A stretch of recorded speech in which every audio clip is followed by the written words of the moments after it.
সুপ্রিয় দর্শক শ্রোতা, শুভেচ্ছা নেবেন। 2010 সালে উত্তর কোরিয়ার প্রেসিডেন্ট কিম জং উন একটা অস্বাভাবিক পাগলাটে টাইপের কাজ করে ফেললেন। ওই সময়ে অনেকে এটা সাপোর্ট করে না। কাজটা করছেন কি জানেন? 2010 সালে উত্তর কোরিয়া বিশ্বকাপ ফুটবলে খুবই বাজে পারফর্ম করার ফলে, খুব বাজে খেলার ফলে ওই টিম যখন দেশে পৌঁছালো, এই প্রেসিডেন্ট এই টিমের টোটাল মেম্বারদের, কোচ সহ সবাইকে কিডন্যাপ করে উত্তর কোরিয়ার একটা কয়লার ফ্যাক্টরি, কয়লার ইসের মধ্যে, খনিতে কাজ করার জন্য আটকে রাখছিল। এদেরকে আর পরবর্তীতে ফুটবল খেলতে দেয় না।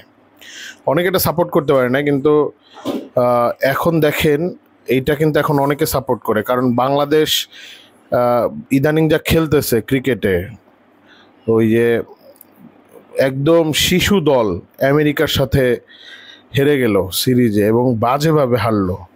ক্যাপ্টেন 2 দিন পর পর আইসা বলে আমাদের নিয়ে আশা করার কিছু নাই, দোয়া করেন। দোয়া করেই যদি দল জিতানো লাগে তাহলে তো হাফেজ সাহেবদের দিয়ে দল তৈরি করতে হবে ক্রিকেট খেলার জন্য। তো এর চাইতে তো হাফেজ সাহেবরা দিক বিদিক জয় করতেছে। হাফেজ সাহেবরা তো মানে মিডল ইস্টে গিয়ে দেখা যায় কিছুদিন পর পরই অনেক দেশের মধ্যে কোরআন প্রতিযোগিতায় প্রথম হয়ে আসে। তো আমি বিভিন্ন চ্যানেলের যখন এই খবরগুলো দেখতেছিলাম, অনেক দর্শকের অনেক মন্তব্য ছিল।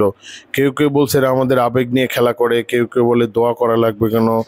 আবার কয়েকটা কমেন্ট করি। আমার একটা ব্যক্তিগত মতামত, সেটা হলো কিম জং উনের ওইটা তো আমরা এখন আসলে মনে প্রাণে সবাই সাপোর্ট করি। তাহলে আমাদের দেশেও তো কয়লার খনি আছে দিনাজপুরের বিজয়পুরে। তাহলে এখন ক্রিকেট সংশ্লিষ্ট যারা আছে, ফুটবল সংশ্লিষ্ট যারা আছে, অবশ্য ব্যারিস্টার সুমন হলো শ্রদ্ধার পাত্র, উনি ফুটবলকে ভিন্ন একটা জায়গায় নিয়ে যাচ্ছেন। তো এই টিমে যারা আছে ফুটবল এবং ক্রিকেটে, এদেরকে বিজয়পুরে কয়লার খনিতে ফেলে দিয়ে আসা হোক 2 বছরের জন্য।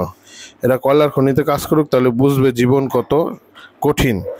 একটা ম্যাচ ভালো খেলে মাননীয় প্রধানমন্ত্রী একটা করে ফ্ল্যাট দিয়ে দেয়, আর এরা 14টা 15টা করে গার্লফ্রেন্ড ঠিক করে। সিমের অভাব নাই, ঘুরে বেড়ায় শুধু। এদের বাতিল করে দেওয়া উচিত, কয়লার খনিতেই এদের মানায়। ধন্যবাদ সকলকে।